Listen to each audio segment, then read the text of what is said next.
Capítulo 15, parte B.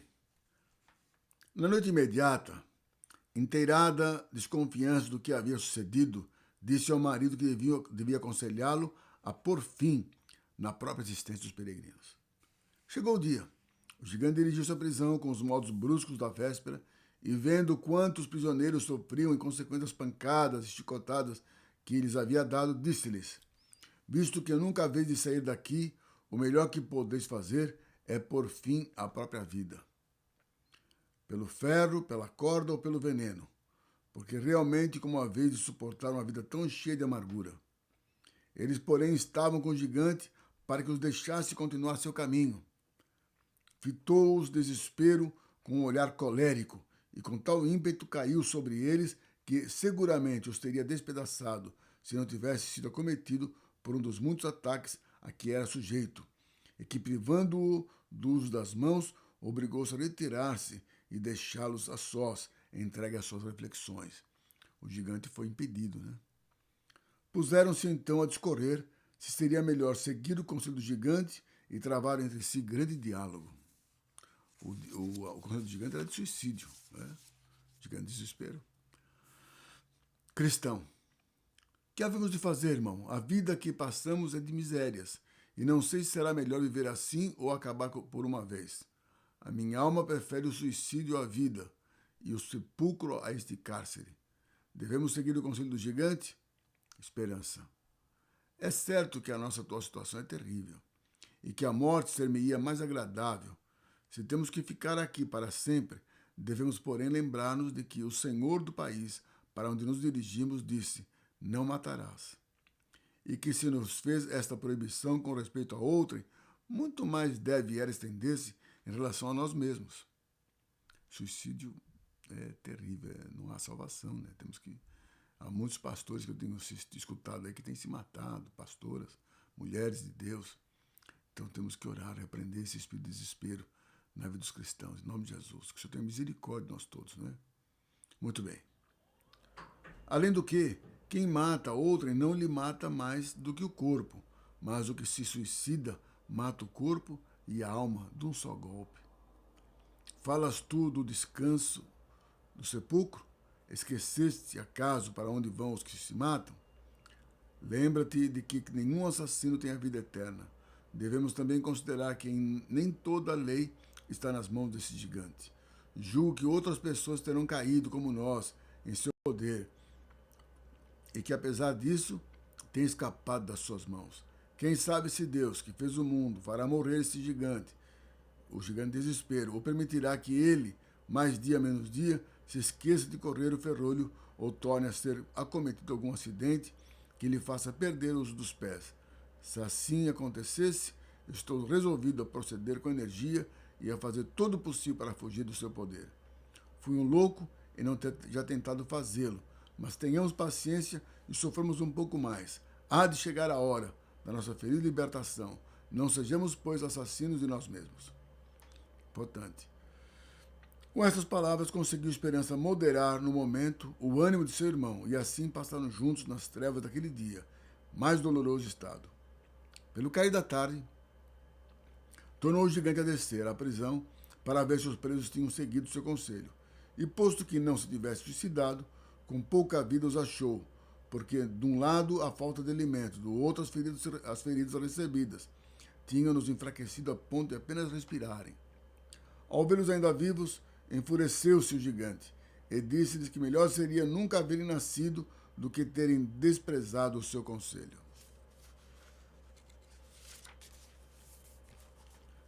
Esta ameaça atemorizou sobremaneira os dois prisioneiros de Cristão. E Cristão quase que desmaiou, mas tornando ambos um pouco a si, de novo discorreram sobre o conselho que o gigante lhes dera. Cristão mostrava-se inclinado a segui-lo, mas Esperança disse-lhe: querido irmão, acaso esqueceste o valor de que tantas provas destes em outras ocasiões? Não pode derribar-te o Apolião, nem tampouco tudo quanto viste, ouviste e sentiste no vale da sombra da morte. Quantas provações, quantos terrores e quantos sustos tem passado? Agora em ti vejo só fraqueza e temor. Não estou eu aqui no mesmo cárcere? Eu que sou por natureza muito mais fraco do que tu, não me feriu o gigante como a ti, não nos privou do pão e da água, não lamento como tu estarmos imersos em profundas trevas. Ponhamos em ação mais alguma paciência. Lembra-te do valor que mostraste na feira da vaidade. Lembra-te que não te temorizaram, nem algemas, nem prisão, nem a perspectiva de uma terrível morte. E suportemos os males presentes com paciência, tanto quanto pudermos para evitarmos a vergonha. Assim se passou mais um dia. À noite, a esposa do gigante tornou a perguntar-lhe pelo estado dos prisioneiros, para saber se eles haviam seguido seu conselho. Respondeu-lhe o gigante que eles eram uns homens sem brios nem vergonha, que preferiam sofrer tudo a suicidar-se. Tornou-lhe a mulher: amanhã, pois pela manhã, leva-os ao pátio do castelo, mostra-lhes as ossadas e as caveiras dos que têm despedaçado, e diz-lhes que antes de 8 dias terão sofrido igual sorte. Assim se fez. Na manhã seguinte, levou o gigante ao pátio do castelo, segundo os conselhos da mulher, e disse-lhes: essas ossadas pertenciam a peregrinos, como vós, que violaram meus estados, como também vós fizestes, os quais despedacei quando bem me pareceu, como hei de fazer-vos dentro de poucos dias. Agora ides outra vez para a prisão. E acompanhou-os até a porta do cárcere, dando-lhes muitos açoites. E ali permaneceram tristes todo o dia de sábado, em circunstâncias tão lamentáveis como anteriormente. Chegada a noite, tornou o gigante a conversar com sua esposa acerca dos peregrinos, estranhando que nem os açoites nem os conselhos pudessem dar cabo deles. Receio, disse a mulher, que nutram a esperança de que venha alguém libertá-los ou que tenham consigo alguma chave falsa, por meio da qual esperam evadir-se. Eu amanhã os revistarei, volveu o gigante. Era perto da meia-noite, de sábado, quando os nossos peregrinos começaram a orar, continuando ambos em oração até quase o romper da alvorada. Momentos antes de amanhecer, prorrompeu o cristão nessas fervorosas palavras, como se estivesse espavorido. Que louco e que nécio eu sou em estar aqui nesse calabouço, quando podia estar gozando a liberdade. Tenho no peito uma chave chamada promessa, que estou persuadido poderá abrir todas as fechaduras do castelo da dúvida. Sim, exclamou Esperança. Que boas notícias me dás, irmão. Tira, pois, a chave do teu seio e experimentemos. Cristão tirou a chave e aplicou à porta da prisão. Instantes depois, a fechadura cedia, abriu-se. E a porta abria-se de par em par, com a maior facilidade. Cristão e Esperança saíram. Chegaram à porta exterior que dava para o pátio do castelo, a qual cedeu com a mesma facilidade.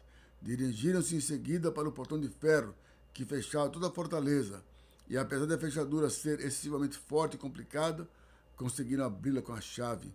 Empurraram-no o portão para fugirem a toda pressa, mas os gonzos rangeram tanto que acordaram o gigante de desespero, o qual se levantou imediatamente para ir em perseguição dos fugitivos, mas faltaram-lhe as forças, porque foi acometido por um dos seus acidentes, que o impediu de correr atrás dos peregrinos. Entretanto, corriam os peregrinos, chegando à estrada real, livres de todo o receio, pois as achavam fora da jurisdição do gigante de desespero.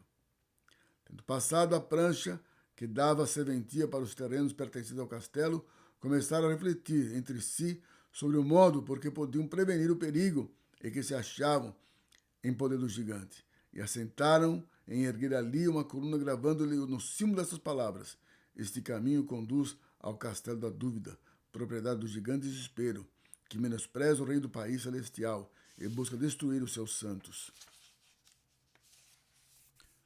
Os seus santos peregrinos. Esta prevenção aproveitou a muitos que chegaram mais tarde àquele sítio e que, lendo o letreiro, puderam evitar o perigo. E depois, dirigido à coluna, entoaram um hino que se compunha pouco mais ou menos das seguintes palavras: que terrível situação a nossa, quando saíamos do caminho direito, então conhecemos o que é pisar terreno vedado. Vós que nos seguis nesta peregrinação, estáis vigilantes. Aprendei do nosso exemplo e fugi sempre de entrar no castelo da dúvida, porque caireis nas mãos do terrível gigante de desespero. Aqui eu encerro o capítulo 15 do Peregrino.